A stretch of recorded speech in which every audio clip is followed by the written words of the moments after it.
Hello guys, this is your favorite channel Assamese Medium আৰু আমি তোমালোকক নেলসন মেণ্ডেলাৰ a long walk to freedom শিকাই আছিলোঁ আৰু আমি ভিডিঅ' পাৰ্ট 1 এটা বনাইছোঁ তাত তোমালোকে চেপ্টাৰটোৰ প্ৰথম অংশখিনি পাবা আৰু তাত আমি পাইছোঁ যে নেলসন মেণ্ডেলাই তেখেতৰ ইনগুৰেশ্যন চেৰিমনিত অৰ্থাৎ শপত গ্ৰহণ অনুষ্ঠানত কি ভাষণ দিছিলে নিজৰ দেশক লৈ কি কথা কৈছিলে এই সম্বন্ধে আমি তোমালোকক বুজাইছোঁ ধুনীয়াকৈ আৰু এইটো ভিডিঅ'ত তোমালোকৰ ভিডিঅ'টোৰ মানে চেপ্টাৰটোৰ পিছৰ অংশখিনি পাবা সো যদি আগৰ ভিডিঅ'টো আমাৰ পাৰ্ট 1 ভিডিঅ'টো চোৱা এতিয়ালৈকে তেতিয়াহ'লে তাত গৈ তোমালোকে চোৱা তাৰ পিছতহে এইটো ভিডিঅ' চাবা তেতিয়াহে তোমালোকে লিংকটো বুজি পাবা এইটো ভিডিঅ'ৰ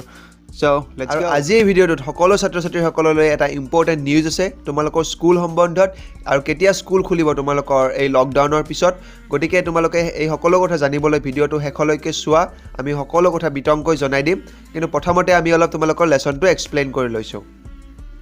A few moments later, we all lifted our eyes in awe as a spectacular array of South African jets, helicopters and troop carriers roared in perfect formation over the Union buildings. আৰু ইয়াত কৈছে যে তোমালোকেও দেখিছা যে India গেটত আমাৰ স্বাধীনতা দিৱসৰ দিনা বা গণতন্ত্ৰ দিৱসৰ দিনা কি হয় মিলিটাৰীবিলাকে পেৰেড কৰে আমাৰ দেশৰ নেতাসকল তাত উপস্থিত থাকে আৰু পেৰেডত ইমান ডিচিপ্লিন হৈ সকলোৱে পেৰেড কৰে আৰু ফাইটাৰ জেটছ উৰুৱাই হেলিকপ্টাৰ্ছবিলাক উৰুৱাই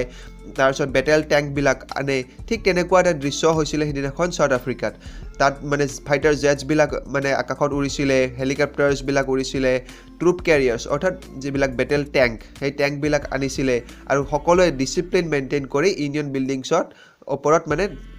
পেৰেড কৰিছিলে It was not only a display of pinpoint precision and military force, but a demonstration of the military's loyalty to democracy to a new government that had been freely and fairly elected. আৰু এইটো যে display হৈছিলে display মানে প্ৰদৰ্শনীটো যে হৈছিলে military বিলাকৰ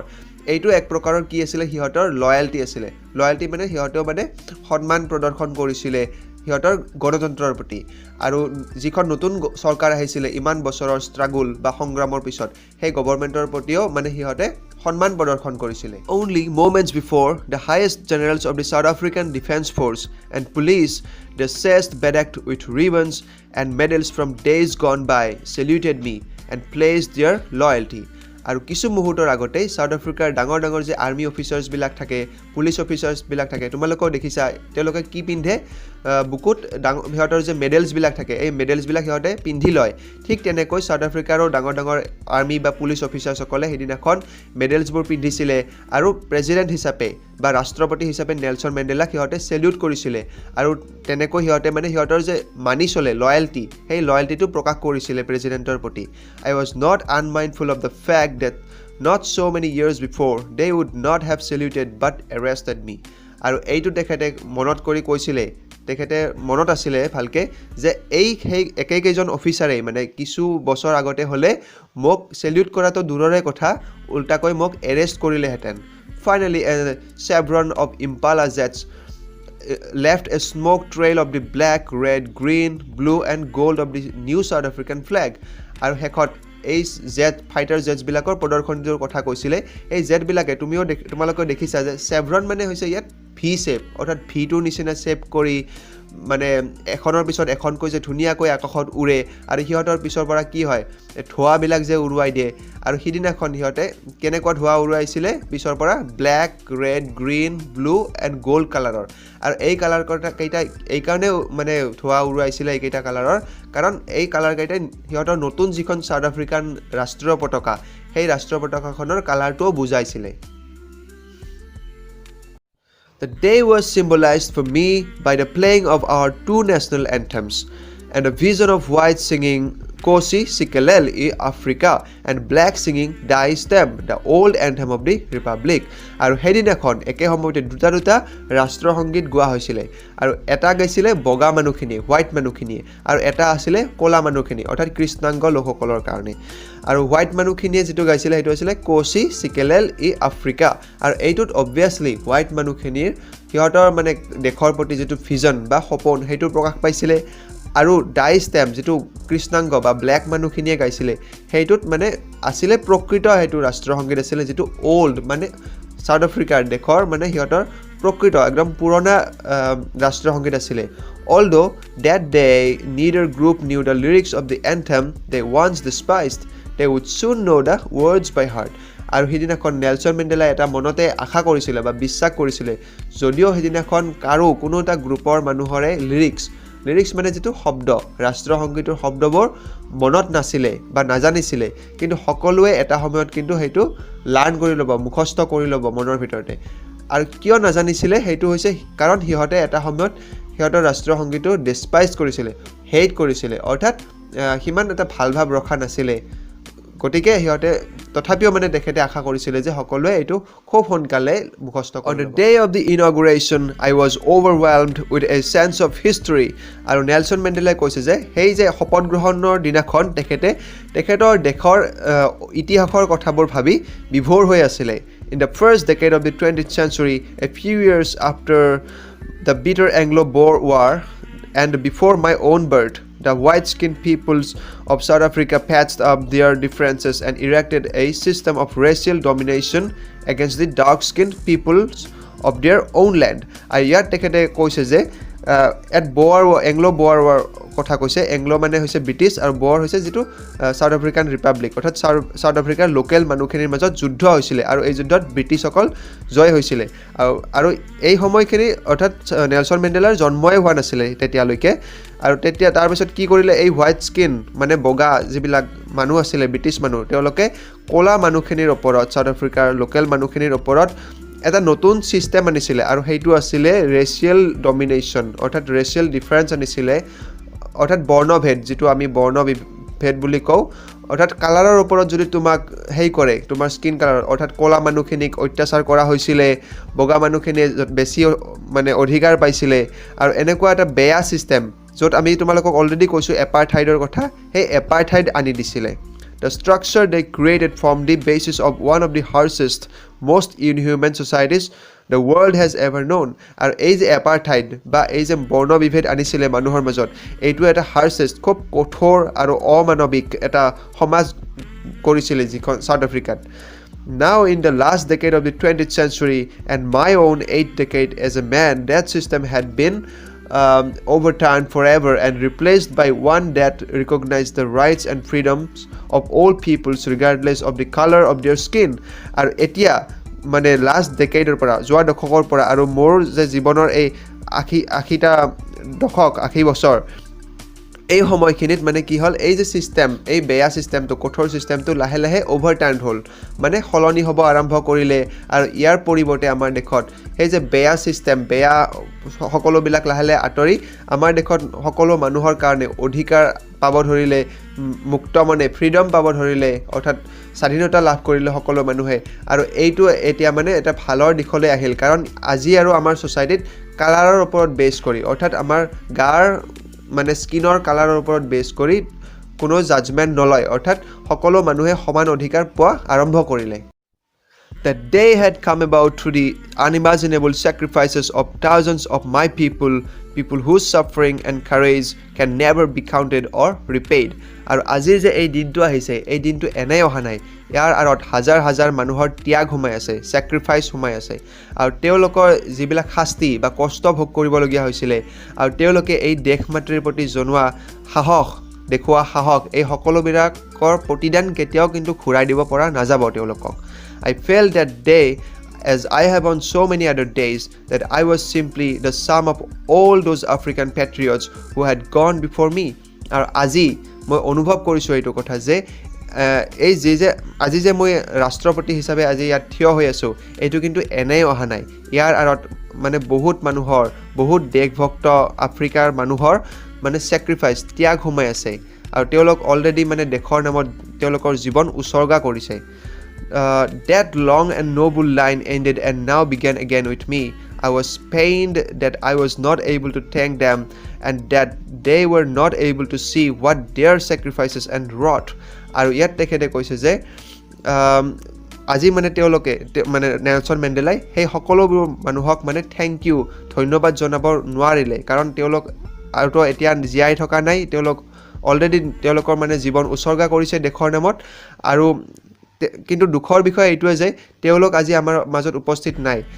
মানে তেওঁলোকে চাব পাৰিলেহেঁতেন আজি তেওঁলোকৰ এই ত্যাগসমূহে কি আনি দিছে আমাক যে কি কৃতিত্ব আনি দিছে অৰ্থাৎ আমি আজি স্বাধীন হৈ গৈছোঁ আমি এই সকলোবোৰ অধিকাৰ পাইছোঁ এই সকলোবোৰ চাবলৈ তেওঁলোক আজি আমাৰ মাজত policy of apartheid created a deep and lasting wound in my country and my people আৰু ইয়াত তেখেতে কৈছে যে এই যে এপাৰথাইড আছিলে বৰ্ণ বৈষম্যৰ যিটো প্ৰথা আছিলে এইটোৱে মোৰ দেশখনক আৰু মোৰ দেশৰ মানুহক যথেষ্ট ক্ষতি কৰিছিলে All of us will spend many years, if not generations, recovering from that profound hurt. আৰু আমাক সকলোৱে ইয়াৰ পৰা ৰিকভাৰ হওঁতে বা ইয়াৰ পৰা সম্পূৰ্ণ ঠিক হওঁতে যথেষ্ট সময় লাগিব but the decades of oppression and brutality had another unintended effect and that was that it produced the Oliver Tambos, the Walter Sisulas, the Chief Lutulis, the Yusuf Dados, the Bram Peters, the Robert Sobuquets of our time. কিন্তু সকলোবিলাক বস্তুৰে দুটা side থাকে ভাল আৰু বেয়া অৰ্থাৎ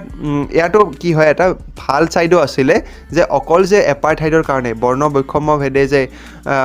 মানুহক ক্ষতি কৰিছিলে এনেকুৱাই নহয় অবভিয়াছলি ক্ষতি যথেষ্ট বেছি কৰিছিলে মানুহৰ ক্ষেত্ৰত কিন্তু ইয়াৰ পৰা এটা ভালো হৈছিলে যে এই মানে কষ্টই এই ধৰণৰ সাফাৰিঙে বহুত ডাঙৰ মানুহৰ সৃষ্টি কৰিছিলে আমাৰ দেশত বহুত গ্ৰেট ৱৰ্ল্ড লিডাৰ্ছৰ সৃষ্টি কৰিছিলে আৰু তেওঁলোক কেইজনমানৰ নামে ইয়াত মানে নেলছন মেণ্ডেলাই উল্লেখ কৰিছে আৰু men of such extraordinary courage, wisdom and generosity that their like may never be known again আৰু ইয়াত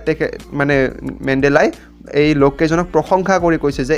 এনেকুৱা ধৰণৰ সাহসী জ্ঞানী দয়ালু এনেকুৱা মানুহ পৃথিৱীত আকৌ নতুনকৈ সৃষ্টি হোৱাটো বহুত যথেষ্ট কঠিন বা নহ'বও পাৰে কেতিয়াও Perhaps it requires such depths of oppression to create such heights of character আৰু ইয়াত তেখেতে মানে কৈছে যে মানে হয়তো এনেকুৱা ধৰণৰ ডাঙৰ মানুহ সৃষ্টি হোৱাৰ কাৰণে ইমান ডাঙৰ অপাৰেশ্যন বা শাস্তিৰ প্ৰয়োজন হয় মানে ইমান ধৰণৰ এনেকুৱা ধৰণৰ ডাঙৰ কষ্ট পালেহে যেন এনেকুৱা ডাঙৰ মানুহৰ সৃষ্টি হয় My country is rich in the minerals and gems that lie beneath its soil. আৰু মোৰ দেশখন কি হয় মিনাৰেলছ খনিজ সম্পদ যেনেকৈ মাটিৰ তলত থকা যিবিলাক আছে মূল্যৱান সম্পদ কয়লা হ'ব পাৰে গোল্ড ডায়মণ্ড এই সকলোবিলাকৰ ক্ষেত্ৰতে মোৰ দেশখন বহুত ধনী But I have always known that its greatest wealth is its people, finer and truer than the purest diamonds. কিন্তু তেখেতে কৈছে যে মোৰ কাৰণে কিন্তু এই খনিজ সম্পদতকৈ মোৰ দেশৰ মানুহবিলাকহে মোৰ কাৰণে ডাঙৰ সম্পদ মোৰ দেশৰ বাবে আৰু মোৰ দেশৰ এই মানুহবিলাক কি হয় একদম পবিত্ৰ এই পিউৰেষ্ট ডায়মণ্ডছবিলাকতকৈও যেন অধিক পিয়ৰ অধিক যেন পৰিষ্কাৰ তেওঁলোক It is from these comrades in the struggle that I learned the meaning of courage. Comrade মানে হৈছে যেটো সহকৰ্মী বা বন্ধু ফ্ৰেণ্ডছ আৰু নেলছন মেণ্ডেলাই ইয়াত উল্লেখ কৰিছে যে তেখেতে যে ওপৰত উল্লেখ কৰা সেই ব্যক্তিসকল যিসকল মানে সিহঁতৰ সংগ্ৰামৰ গ্ৰেট লিডাৰ্ছ আছিলে তেওঁলোকৰ পৰাই তেখেতে সাহসৰ প্ৰকৃত অৰ্থ কি সেইটো বুজি পাইছিলে time and again I have seen men and women risk and give their lives for an idea আৰু সময়ে তেখেতে দেখিছিলে যে বহুতো এনেকুৱা পুৰুষ মহিলা আছে যিয়ে মানে নিজৰ দেশৰ স্বাধীনতাক লৈ বহুত দায়িত্ববোধ অনুভৱ কৰিছিলে আৰু নিজৰ জীৱনো উৎসৰ্গা কৰিবলৈ ৰেডি আছিলে I have seen men stand up to attacks and torture without breaking, showing a strength and resilience that defies the imagination. আৰু তেখেতে মানে দেখিছিলে বহুত এনেকুৱা মানুহ আছিলে যিয়ে মানে আক্ৰমণৰ সন্মুখতো থিয় হৈছিলে বিভিন্ন শাস্তিৰ সন্মুখতো সাহসেৰে থিয় হৈছিলে উইদাউট ব্ৰেকিং মানে সাহসেৰে থিয় হোৱা আৰু সিহঁতে মানে বহুত সাহস দেখাইছিলে আৰু ৰেজিলিয়েন্স আছিল ৰেজিলিয়েন্স মানে যিটো সিহঁতে যিকোনো কষ্ট সহ্য কৰিব পৰা যিটো ক্ষমতা সেইটোক ৰেজিলিয়েন্স বুলি কয় যিটোৱে মানে সিহঁতৰ সপোন ভাঙিছিলে তাৰ সন্মুখত সিহঁতে মানে সাহসেৰে থিয় হৈছিলে I learned that courage was not the absence of fear but the triumph over it আৰু এইটো very important line তেখেতে ইয়াত কৈছে যে মই শিকিছিলোঁ যে সাহসিকতা ইয়াক নকয় যে য'ত মানে ভয়ৰ মানে কোনো স্থান নাই অৰ্থাৎ য'ত মানে সাহসিকতা এইটো নহয় যে তাত ভয়ে নাই কিন্তু সাহসিকতা এইটো হৈছে য'ত মানে ভয়ৰ ওপৰত আমি বিজয় সাব্যস্ত কৰাটোকে সাহসিকতা বুলি কয় the brave man is not he who does not feel afraid but he who conquers that fear আৰু ইয়াত তেখেতে কৈছে যে সাহসী মানুহ সেইজন নহয় যিয়ে কেতিয়াও ভয় অনুভৱ কৰে who does not feel afraid But he who conquers that fear আৰু তেখেতকহে সাহসী মানুহ বুলি কয় যিয়ে মানে ভয়ৰ ওপৰত বিজয় সাব্যস্ত কৰে জয় লাভ কৰে কনকাৰ মানে যেটো জয় লাভ কৰা অ'কে গাইজ, এইখিনিতে আমি তোমালোকক ইম্পৰ্টেণ্ট নিউজটো জনাই থওঁ। এতিয়াতো লকডাউন চলি আছে আৰু লকডাউনৰ কাৰণে তোমালোকৰ স্কুল হোৱা নাই। এতিয়া প্ৰশ্ন হয় স্কুল কেতিয়ালৈকে খুলিব? স্কুল ডেফিনেটলি, যদিও গভৰ্ণমেণ্ট নটিফিকেশ্যন এতিয়াও একো অহা নাই, তথাপিও তোমালোকৰ স্কুল মে' মাহতো ডেফিনেটলি নুখুলে, জুনৰ লাষ্ট বা জুলাইত খুলিব। এতিয়া কথা হয় জুলাইত খুলিব পাৰে নেকি? জুলাইত নৰ্মেলি তোমালোকৰ গৰমৰ বন্ধ থাকে, কিন্তু এইবাৰ লকডাউনৰ কাৰণে যিহেতু যথেষ্ট ক্ষতি হ'ল অলৰেডি, গতিকে তোমালোকক গৰম বন্ধ নিদিবও পাৰে। গতিকে সদায় ৰেডি হৈ থকা, পঢ়া শুনা চলাই যোৱা, আৰু ইংলিছ বিষয়টোৰ যিকোনো লেচন এক্সপ্লেনেশ্যন হওক বা কুৱেশ্যন এনচাৰ সকলোবোৰৰ বাবে আমাৰ চেনেলটোৰ লগত জড়িত হৈ থাকিবা, ঠিক আছে? No one is born hating another person because of the color of his skin or his background or his religion. আৰু ইয়াত তেখেতে উল্লেখ কৰিছে যে কোনো এজন মানুহেই জন্মতেই মনৰ ভিতৰত ঘৃণাৰ ভাৱ লৈ জন্ম নহয়। অৰ্থাৎ তেখেতে জন্মতেই আন এজন মানুহৰ গাৰ বৰণক লৈ ঘৃণা কৰিবলৈ নিশিকে বা তেখেতৰ বেকগ্ৰাউণ্ড বা ধৰ্মক লৈ ঘৃণা কৰিবলৈ শিকি নাহে। People must learn to hate, and if they can learn to hate, they can be taught to love, for love comes more naturally to the human heart than its opposite. আৰু এইটো মানে আমি জন্মৰ পিছতহে সম্ভৱ হয়, আমি সমাজৰ পৰাহে শিকোঁ এজনে আনজনক ঘৃণা কৰিবলৈ। কিন্তু যদি এজন মানুহক ঘৃণা কৰিবলৈ শিকিব পাৰে, তেতিয়াহ'লে মানুহে আন এজন মানুহক ভাল পাবলৈও শিকিব পাৰে। কাৰণ আমাৰ ভিতৰত প্ৰাকৃতিকভাৱে আমাৰ ভিতৰত আন এজন মানুহৰ প্ৰতি ভাল ভাৱ আছেই। অৰ্থাৎ আমি প্ৰাকৃতিকভাৱে মানুহে মানুহক ভাল পাবলৈ জানে। গতিকে এইটো খুবেই সহজ হ'ব, মানে আমি খুব সোনকালে আন এজন মানুহক আমি ভাল পাবলৈ শিকিম। Even in the grimmest times in prison, when my comrades and I were pushed to our limits, I would see a glimmer of humanity in one of the guards, perhaps just for a second, but it was enough to reassure me and keep me going. আৰু ইয়াত তেখেতে এটা example দিছে যে যেতিয়া তেখেতে আৰু তেখেতৰ কমৰেডছ সহকৰ্মী বা আন্দোলনৰ বেলেগ বেলেগ লিডাৰ্ছসকল জেইলত আছিলে, প্ৰিজনত আছিলে, আৰু তেতিয়া তাত এজন গাৰ্ড আছিলে, পুলিচ আছিলে কৰ্মী, আৰু তেখেতেও কিছু পৰিমাণে হ'লেও এওঁলোকৰ প্ৰতি সহানুভূতি দেখুৱাইছিলে। আৰু এইটোৱে যথেষ্ট আছিলে তেখেতসকলক আন্দোলনত আগুৱাই যোৱাৰ কাৰণে সাহস দিছিলে, সিহঁতক অনুপ্ৰাণিত কৰিছিলে। Man's goodness is a flame that can be hidden but never extinguished. আৰু ইয়াত তেখেতে এই লাইনটোৰে ধুনীয়াকৈ বুজাই কৈছে যে মানুহৰ যিটো গুডনেছ, মহানুভৱতা বা ভাল ভাৱ মানুহৰ মনৰ, এইটো এটা জুইৰ শিখাৰ নিচিনা, যাক তুমি লুকুৱাই ৰাখিব পাৰা কিন্তু কেতিয়াও নুমুৱাই পেলাব নোৱাৰা। অৰ্থাৎ মানুহৰ মনত যদি ভাল ভাৱ আছে, সহানুভূতি আছে, তেতিয়াহ'লে ইয়াক তুমি লুকুৱাই ৰাখিলেও তুমি ইয়াক কেতিয়াও নাইকিয়া কৰি পেলাব নোৱাৰা। ই এদিন নহয় এদিন ই আগত আহিবই। অ'কে গাইজ, এইটো তোমালোকৰ ভিডিঅ' পাৰ্ট 2 হয়, আৰু ইয়াত তোমালোকৰ চেপ্টাৰটোৰ আমি কিছু অংশ কভাৰ কৰিছোঁ, আৰু বাকী যিখিনি ৰৈ যোৱা অংশ আমি পাৰ্ট 3 ভিডিঅ' এটা বনাই আমি দি দিম। যদি তোমালোকে বুজি পাইছা, তোমালোকৰ যদি ভাল লাগিছে, তেতিয়াহ'লে আমাক কমেণ্ট কৰি জনাবা কমেণ্ট বক্সত। আৰু তোমালোকে যদি ছাবস্ক্ৰাইব কৰা নাই আমাৰ চেনেলটো, ছাবস্ক্ৰাইব কৰা সকলোৱে তোমালোকৰ ফ্ৰেণ্ডসকলৰ মাজত শ্বেয়াৰ কৰা, ভিডিঅ'টো লাইক কৰা, আৰু আমাৰ ফেচবুক আৰু ইনষ্টাগ্ৰাম পেজ আছে, তাৰ লিংক আমি ডেছক্ৰিপশ্যনত দি দিছোঁ, তাত গৈ তোমালোকে পেজটো লাইক কৰিবা। চ' থেংক ইউ।